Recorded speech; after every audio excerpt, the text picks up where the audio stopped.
playing this, you won't want to play werewolf anymore. That's not necessarily true. That's So not so here correct. here's I'm the thing. joking. I'm joking. Well, that's fine. I think that's true to a degree, but that's fine. So anyway, basically the main difference in Blood on the Clocktower and Werewolf is that in Blood on the Clocktower you are here for the duration of the game. You don't like ever die and like have to turn off your screen and stop. So when you die, your role is not revealed. Like so, there's always the mystery of whether or not you were good or bad, and you can continue to interact with people, and like if you were evil, continue to try to convince people that you were good and to mess things up. And if you're good, beg people to believe you that you were good. And in fact, when you die, you will still get one vote for the rest of the game. So basically, it's called your dead vote. But if you vote when you're dead, then you lose your dead vote. And at that point, all you can do is just talk. But typically, people hold on to their dead vote until the final vote. So pretty much everybody's in the game until the end of the game. There might be a time that you would choose to use your dead vote before the very end, but that normally isn't how it happens. So in this game, there's also like scripts. This is Trouble Brewing, which is the most basic script. However, in Blood on the Clocktower, nothing is ever very basic. So the difference here is that there are 25 roles, and in this particular instance of the game, there should be 14 players. We'll see if that is exactly how it works out. But there's 25 roles, only 14 of which will actually be used. And so you will never know what exactly is in play. And the thing is that the bad players are going to have bluff rolls. The demon is given 3 bluff rolls, and he can share them with the evil people. So the evil people can say that they're something that nobody's going to have a problem with because nobody knows that they're lying. Like it's a bluff roll. So for all intents and purposes, they could be that thing. However, they do not actually have those abilities. So like if they say that they're doing something, you might be able to figure out that they're not really doing that thing. So the voting is Like Joseph? kind of so I'm going to go over how. Well, I've never taught the game before. I've played a lot of times, and I've been involved in teaching, so I haven't worked up my way of explaining it. But let's go over the structure of the game. So, unlike in Werewolf, every single person has a role, and some of those roles do things at night, and because of the sheer number of people, and I don't want to read through 25 roles, so we utilize a thing called breakout rooms. And basically at night, everyone's going to go to their breakout room, so the game will start with what we call night 0, and everyone goes to their breakout room, and then I will visit the people that I need to visit. And I'll also visit you since it's your first game just to make sure that you don't have any questions. Normally you would visit newer players, but once the game is going, typically, about a third of the people would actually need to be voted or visited or less in a night. And you'd go to them. You talk to them, do their thing, note the things that happen, and then basically I'll turn the breakout rooms off and everybody will come back. And at that point, we would have what's called whispers. And basically, all of us will be in this big group, and I can say, hey, Michael, I'd like to talk to you. And okay, cool. And we go off and we talk. And you can say whatever you like. You're free to lie. You're free to tell the truth. You're free to not say anything. One of us will do that for sure. His name's Chris. Hey. Don't lie to people. I'm so glad that I got to join when you said that. So funny. But the point is that you can say whatever you'd like. There's literally nothing that you can't say. Just like don't be abusive or whatever. But as far as what you say, like you're not obliged to tell the truth. And even good players won't necessarily tell the truth. Like they might be telling people for a lie for whatever reason, and not necessarily be bad. It's a game where there's a lot going on. And then the other thing is that typically everything that happens, there ends up being 3 or 4 reasonable explanations for.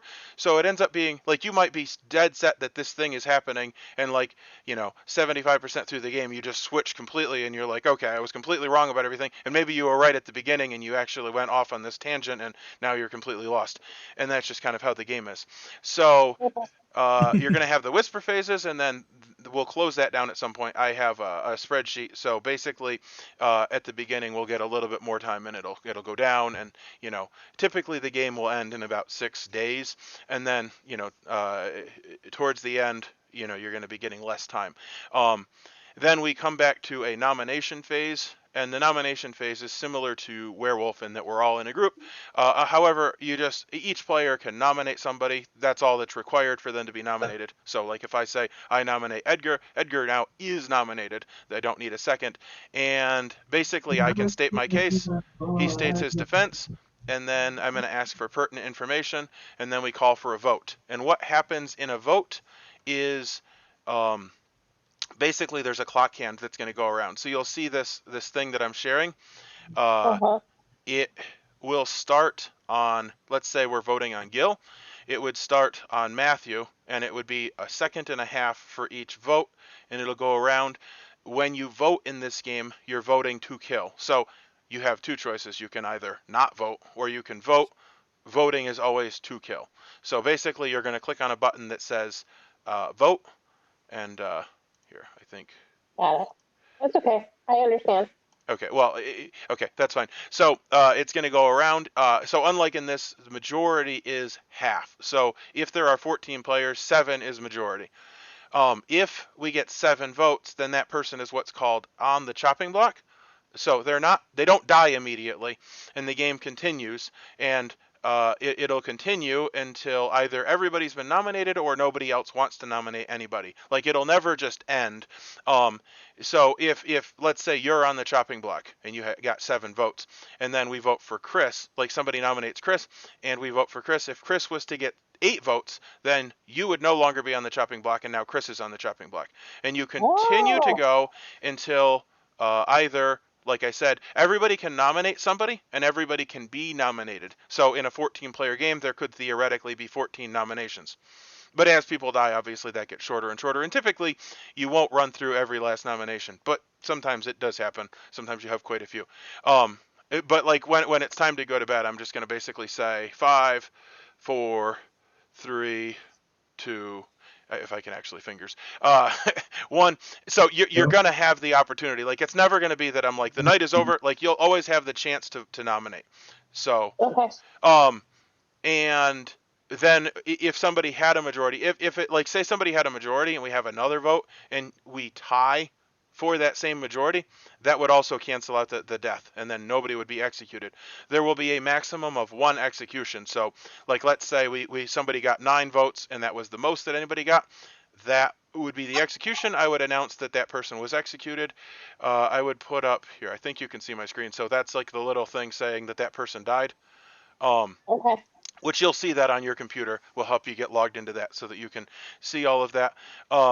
But that says that the person dies, and then we all go to bed. We'd all go back to our breakout rooms and all come and visit people.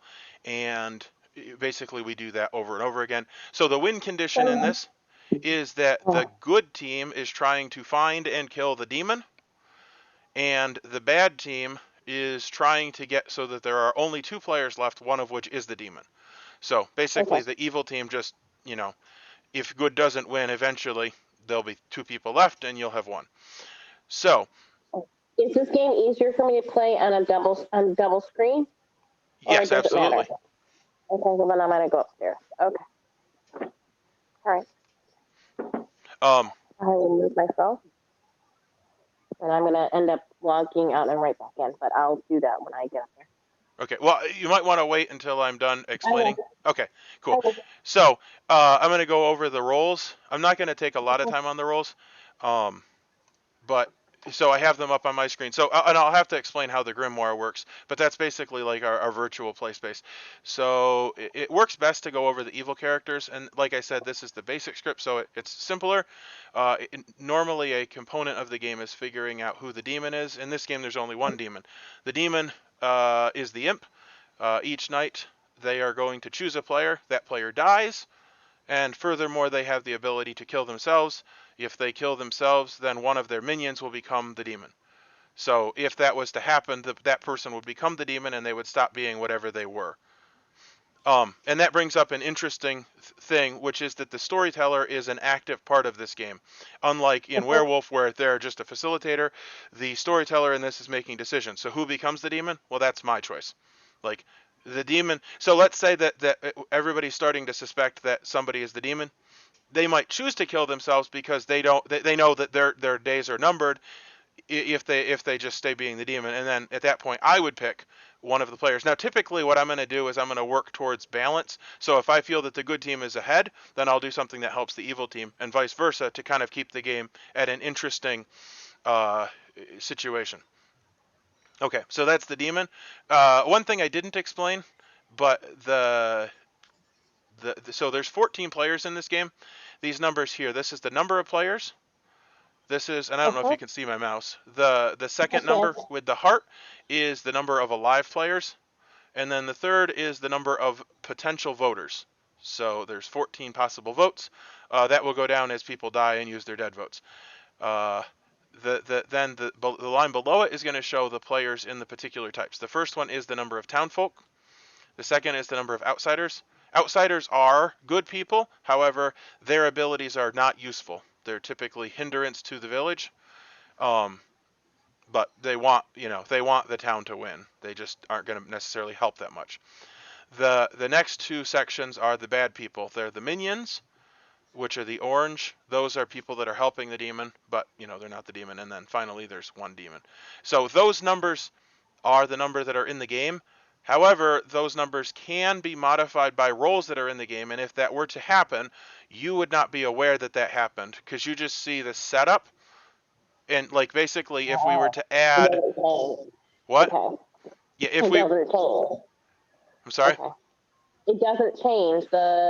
That 3 and 1 is going to stay the same no matter Yes. what happens. Yeah, so Okay, got it. for instance, if there was the Baron in play, that makes it so there's 2 additional outsiders, so there would actually be 3 outsiders, and the outsiders would come from the townsfolk, so there'd actually only be 7 townsfolk.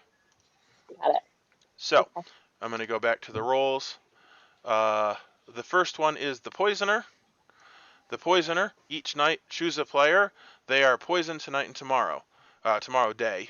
So poison basically means that your ability, you lose your ability. You don't have an ability. However, you're not informed that you've lost your ability. So like, for instance, if you have an ability that allows you to do something, you might go to do that, and it doesn't work. And furthermore, if it was a once per game ability, well, you've lost your ability when you didn't have it because you choose to use it when you were poisoned. And then there's also information. If you have an information roll, I will still tell you things. However, the things I will tell you will probably not be correct. And you would not know that you were poisoned. You would just be getting information. You'd be confidently telling everyone, guys, I got this wonderful information, but you actually are wrong. So they pick someone different every day. They also pick on the first night 0, before the game really starts. So then the next one is the spy. The spy gets to look at the Grimoire every night, so they will know every role in the game. They will know everything that is happening. They will know who has been checked, who's been saved, like everything. They also might register as a good player or as a townsfolk or outsider, even if they're dead. So normally when you die, you lose your ability. The spy does not lose their ability. So like, for instance, if somebody had an ability that was looking for a townsfolk and they checked the spy, I would possibly tell them that they were a townsfolk, which is not helpful to the town. The next one is the Scarlet Woman. So the imp can kill themselves and somebody else becomes the demon. The Scarlet Woman's kind of the same thing, but in reverse. The Scarlet Woman, if there are 5 or more alive players and the demon dies, you become the demon. So if you guys execute the demon and there's a Scarlet Woman in the play, then the Scarlet Woman would become the demon. You wouldn't know that the demon died. You wouldn't know that there was a Scarlet Woman. The game would just continue and you would be left to figure it out. The last one is the Baron. The Baron doesn't do anything except they're the ones that modify the outsider. So if they're in play, you are short 2 townsfolk and you have 2 more outsiders. So if you haven't noticed, there's a high level of unknown in this game where you're just left to puzzle things out and figure things out. Okay, so let's go to the outsiders because those are the not as helpful rules. That in this game, only one person will be, unless of course there's the Baron, in which case you'll have 3 of them. So the butler, each night I'm going to wake them up. They're going to choose a player, not themselves. Tomorrow they can only vote if that person's voting. So basically, they have their hands tied behind their back. They pick somebody. If that person isn't voting, they're not able to vote. Okay, the next one is more of a hindrance. That's the drunk. The drunk is going to not know they're the drunk. They are going to think that they're the chef or the fortune teller or the raven's keeper. However, they are not that role. They are actually the drunk. So much like if the poisoner picks somebody, if somebody is the drunk, I will tell them, you are the Undertaker. And every night I will visit them and tell them what character died. However, I'm probably not actually going to tell them what character died. I'm just going to tell them something. So they will be thinking that they are learning information or doing things. However, their abilities will never work, and the information they get will often not be correct. So, obviously problematic if you think that you're getting stuff and you're not. So then there's the recluse. The recluse might register as a minion or evil, even if dead. That's kind of the opposite of the second half of the spy. There's people that look for evil players. The recluse can register. Like I said, as a minion or demon, even if dead, and again, that is my discretion. So if an ability were to check for an evil player, like for instance, if the recluse dies, I might tell the Undertaker that it was the spy that died. Like, it's my discretion how I choose to and when I choose to and what. And I can even say different things for different people. Like, for instance, I could, in a single night, say that the recluse is registering evil for this ability, but they're not registering for evil for this ability, and they're registering as this particular role for this ability. It's just at my discretion. The last outsider is the saint. The saint is pretty simple. If they are executed by the village, then their team loses.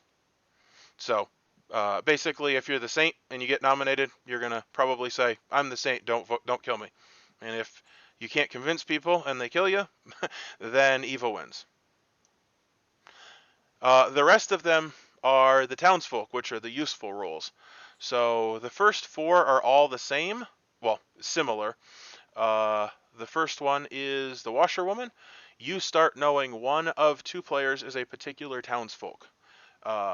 So the first night I would go to the washerwoman and I would say Chris or Edgar are the Undertaker.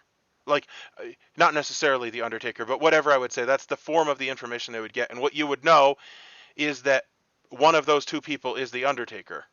Unless, of course, you were the drunk, in which case, who knows what it means. Or maybe one of those people is the spy that's registering as the good player. Like, that's the thing, is there's a lot of stipulations. So, like, information is always possibly not correct. The librarian is the same, except they learn about a particular outsider, or that 0 are in play. The investigator, you start knowing that one of 2 players is a particular minion. The chef is slightly different. They start knowing how many pairs of evil players there are. So in this game, there is supposed to be 4 evil players. There's nothing that modifies that. The only reason it would change is if it turns out we actually don't have 14 people, then it would change.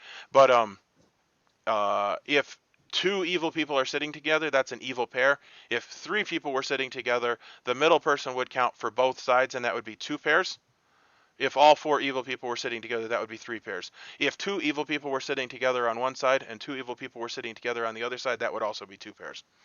So that basically just helps you to identify. Like, for instance, if you got a 0, that means that there is no 2 evil people sitting next together. And the recluse could also register as evil, so that could mix up that too. Okay. The empath is going to wake up each night and learn how many of its neighbors are alive. I'm sorry, how many of its neighbors are evil. How many of its alive neighbors are evil. So at the beginning of the game, you would learn about the 2 people sitting next to you. But if one of them dies, it would skip over that person to the next person. And basically, I'm going to tell you, and once again, if you were drunk or poisoned, you might learn wrong information. If you're sitting next to the spy or the recluse, you might learn wrong information. but that's how that works. So you get a 0 or a 1 or a 2. The fortune teller. Each night choose 2 players. They learn if either is a demon. Also, there is a good player that will register as the demon to you. So basically, at the beginning of the game, I'm going to pick somebody that is going to register as the demon. And if you were to check that person, I would tell you that that was the demon. Also, the recluse could register as the demon. Each night, you learn which, the Undertaker, each night learn which character died by execution today. That's pretty simple. It's very helpful because like people are claiming things, and you can kind of verify that. However, keep in mind you could be the drunk Undertaker, or you could have an evil Undertaker that happens to know who's in play. So like all of the information, take with a grain of salt. Like if you're the Undertaker, you can't even necessarily trust your own information in this game. Okay, the monk. Each night, choose a player, not yourself. They are safe from the demon tonight. Oh, sorry, this Undertaker thing. I will mention that you only learn about the executions. So if the demon kills somebody at night, you won't learn about that. You will only learn about the people that the village killed. So the monk is also protecting from the demon. So if they pick somebody, the demon picks them, they die. Unlike in Werewolf, the monk can pick the same person every night if they so choose, but they can never pick themselves. The Raven's Keeper. The Raven's Keeper is kind of an unusual character in that they would like to die. If the demon kills them, then that's the only time they get their ability, and they are woken at night. They get to choose a player, and then I will tell them what character that player was. Unless, of course, they were drunk. The Virgin. The Virgin's kind of a hard one to understand for new players sometimes, but the Virgin, the first time you are nominated, if the nominator is a townsfolk, they are executed immediately. So that sounds bad. However, the reason it's good is you then would know pretty much with certainty that the person that was nominated was the Virgin, and furthermore that the person that nominated them was good, which it's very helpful to verify who good people are, because the whole game you're confused about things. I will say that there are a lot of roles that would not want to die to the Virgin. However, like a lot of roles wouldn't mind dying to the Virgin. And also, you will be the most trusted person in the game if you are the Virgin and you kill the person that nominates you, because everybody knows you're good. So you end up becoming a pretty important person for people to talk to. The Slayer has a once per game ability. During the day, publicly choose a player. If they are the demon, they die. Now, I will point out that if you shoot the imp and there is a Scarlet Woman, they could die and the game could continue. Or, potentially, I could kill the recluse and the game would continue. So, like, it's possible that somebody would die and the game doesn't end, and you'll just have to figure out why that happened. It's also possible that you were drunk and you shot the demon and the demon didn't die. That doesn't mean that they're not the demon, it just means that you actually weren't the Slayer. Soldier, you are safe from the demon. Pretty simple. So basically, the game is you're just gonna lie to us the whole time, and okay, I got it. Yep. Sorry. Well, I'm sorry if I'm being redundant. No. You're just gonna lie to us the whole time. I got it. Well, but the thing, so it's within the confines of the rules. Like, I'm not gonna break the rules, and there is structure to it, and you can figure things out. However, it's definitely not easy. Okay. The last role is the mayor, and they are kind of an alternate win condition. So they have a couple things going on. So normally the win condition is if you kill the demon, you win for the good team, and for the bad team, if there's 2 people left, one of which is the demon, the evil team wins. If the mayor's in play at the final 3, and you do not execute, then the good team wins. So basically what that means is if you're the mayor and you live to the final 3 and you can convince people that you're the mayor and you do not kill, then good will win. And then the second half of their ability is that if at night they were to die, I might choose to kill somebody else instead. And I can say that normally when the mayor's in play, if the mayor is killed, the mayor I would kill somebody else. However, that's like I would say 75% of the time, like it's not a certainty. But typically speaking, the mayor would not die at night. Yeah. Well, and there's a lot of nuance, and I'm not going to explain every last thing. I'm sure that lots of people will explain lots of things to you and be helpful. But that's all the rules. I guess. So, did you get into? Did you want to switch to your other computer? I can't hear you. You're muted. I will, but I'll just turn off my camera and I'll go upstairs, but I'll continue on so I can continue hearing what you're doing on this. Okay. And Well, I was going to then, show you how to get into the Grimoire, but yeah, it would make sense to wait until you're on your other computer to do that. Okay. So I'm gonna. I'll do that. Yeah. I'll pause for a second. I don't need to be a pain. This thing's working. You're on mute, Annabelle. So can somebody explain to her how to get logged in and teach her how? I'm on the thing. I just The don't. Grimoire? I'm running the Grimoire, and the only thing that I can't. Okay, so I see some people have chairs by them. Okay, so Yeah. you click on your name. Click on my and you name. say take, yeah, and it says take seat.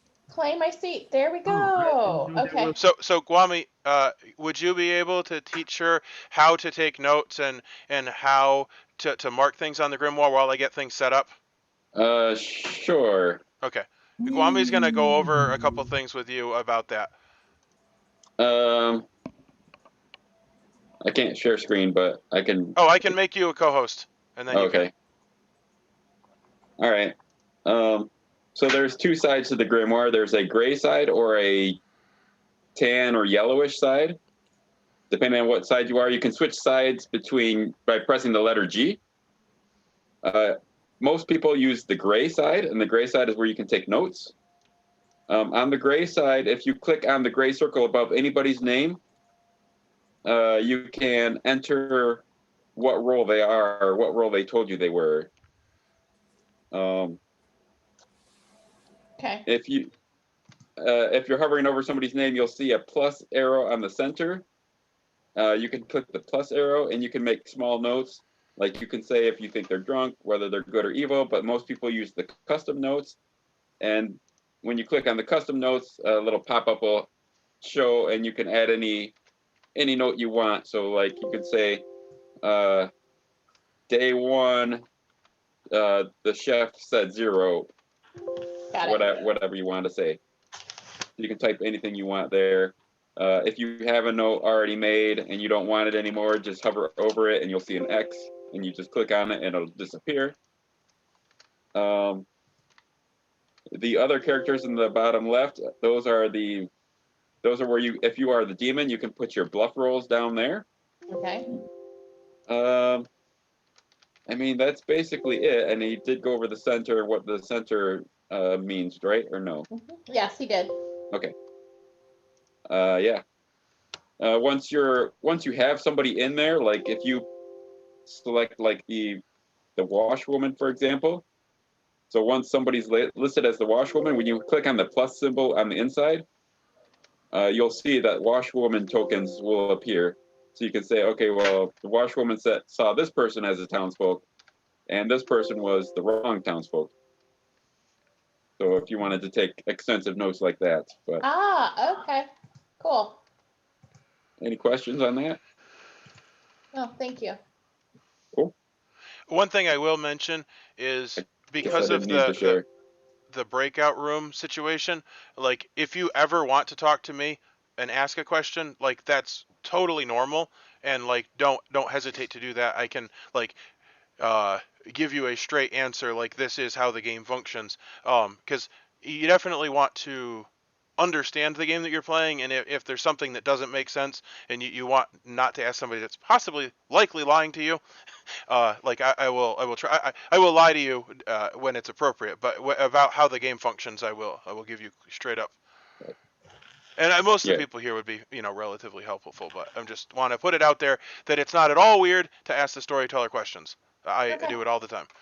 Right. So if you don't know how your role is supposed to work, or if you have questions about it, you can ask him and he'll answer it. Or if you are the demon and you have a bluff roll and you're like, I don't know how this role works, you can ask him and he'll say, well, here's an example of what I would tell you if you were that role, so that therefore you could lie about it to other players later in the game. Okay. Perfect. Thanks. So Yeah, yeah, we've at gotta night wait. we'll all be in our individual breakout rooms. The first night will be a little There it bit is. long, probably 10 to 15 minutes, I think, with this many players, because he has to visit pretty Oh, much shoot. most people. But yeah, there will be a button at the bottom where you could look at the breakout rooms, but you should not do that during the night. You can do that during the daytime. But if you do it during the night, it's like opening your eyes during Werewolf at nighttime. Because you can see where the storyteller's visiting or who he's visiting. Yeah, it's cheating. Got it. But Yeah, yeah, only do it- otherwise, just be patient. If you have something else to do, I guess I suggest that.